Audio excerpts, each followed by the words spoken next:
Om Swastiastu. Selamat pagi anak-anak kelas 7 semuanya.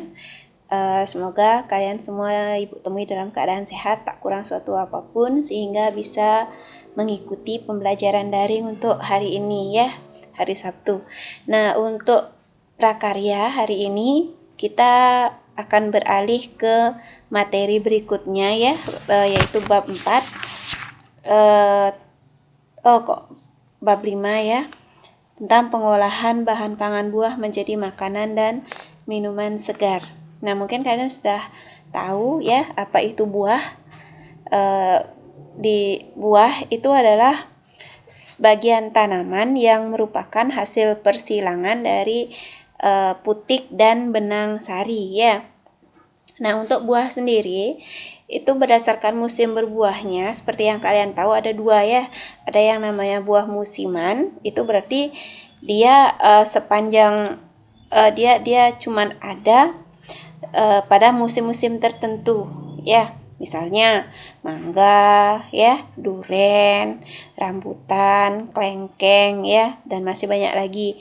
Terus ada yang namanya buah sepanjang musim. Jadi dia setiap hari ya, walaupun musim hujan, musim kemarau itu dia selalu ada. Contohnya itu pisang ya, dia selalu ada, setiap hari juga ada ya.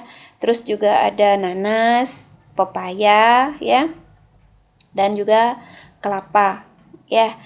Terus untuk tempat tumbuhnya ya, itu ada dua. Ada yang tumbuh di iklim tropis seperti di Indonesia ya. Ada yang di iklim subtropis seperti yang di luar negeri, misalnya Amerika ya, Jepang ya, itu yang subtropis. Nah, kalau tropis itu suhunya berkisar antara 25 derajat Celcius atau lebih. Nah, untuk buah sendiri yang bisa tumbuh di iklim tropis itu seperti yang ada di sekitar tempat tinggal kalian. Ada durian, rambutan, nanas, dan pepaya. Itu yang banyak ada di Indonesia ya. Kalian bisa cari lagi contoh buah yang ada di Indonesia ya, yang bisa tumbuh di Indonesia. Terus juga ada buah iklim subtropis. Itu iklimnya sekitar 22 derajat Celcius, itu cenderung udaranya dingin ya, seperti di Amerika, Jepang ya.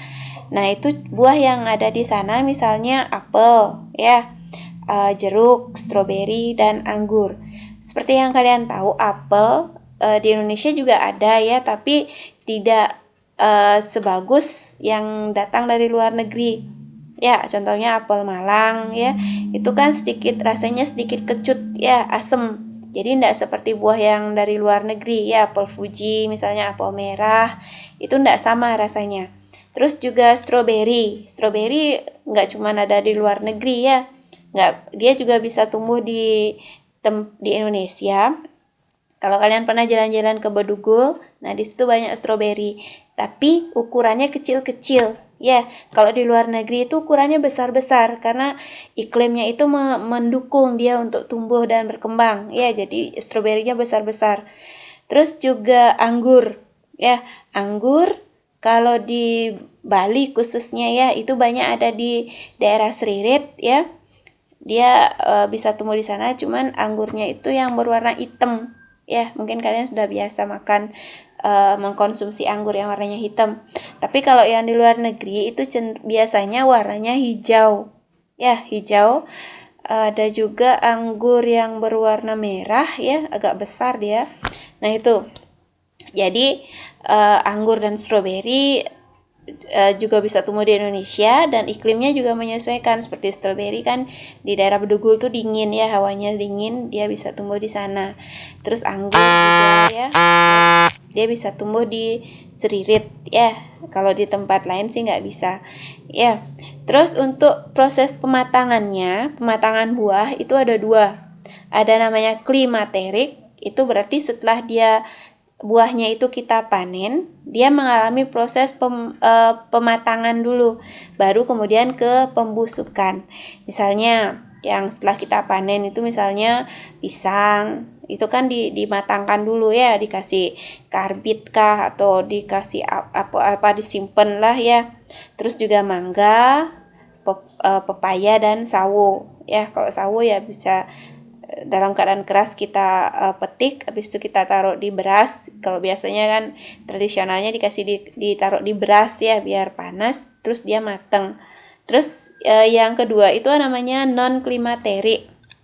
Jadi setelah buah itu kita panen ya, kita petik, itu dia tidak mengalami proses pematangan lagi, tapi langsung ke pembusukan. Ya, misalnya anggur. Kita beli di pasar, kita simpan di rumah. Kalau kita tidak punya kulkas ya langsung busuk kan. Nah, itu. Terus juga jambu air. Ya, jadi kalau kita simpan di tempat terbuka, bukan di kulkas ya, itu dia langsung busuk ya, jadi tidak ada pematangan lagi.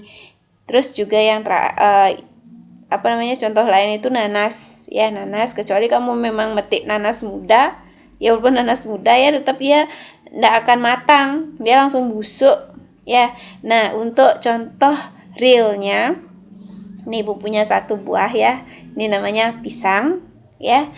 Tapi untuk namanya Ibu enggak tahu, ini sudah Ibu rebus ya.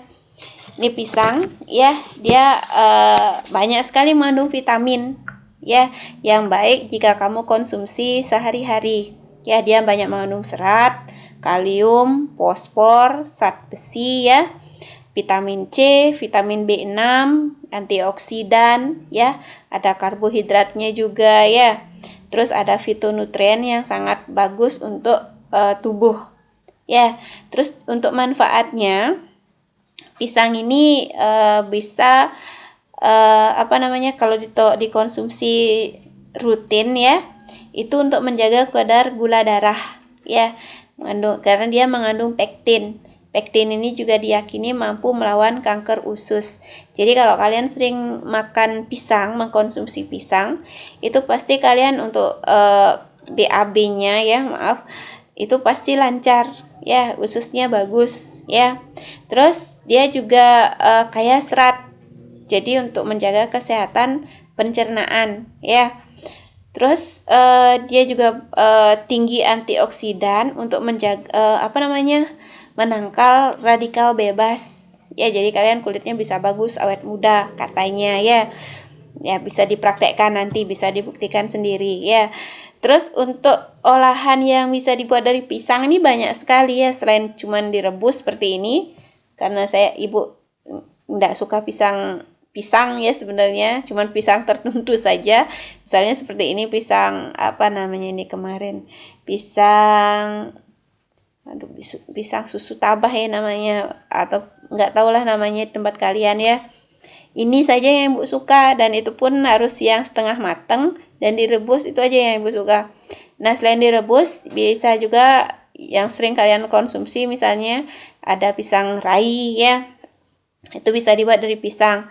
Ada piscok ya, terus juga pisang goreng ya, terus bolu pisang, dan yang paling umum tuh buat kolak pisang ya. Yang modern sedikit itu dibuat jadi nugget pisang ya. Nah, itu saja penjelasan Ibu tentang buah. Nah, untuk tugas kalian hari ini, silahkan kalian meringkas bab 5 tentang pengolahan bahan pangan buah menjadi makanan dan minuman segar.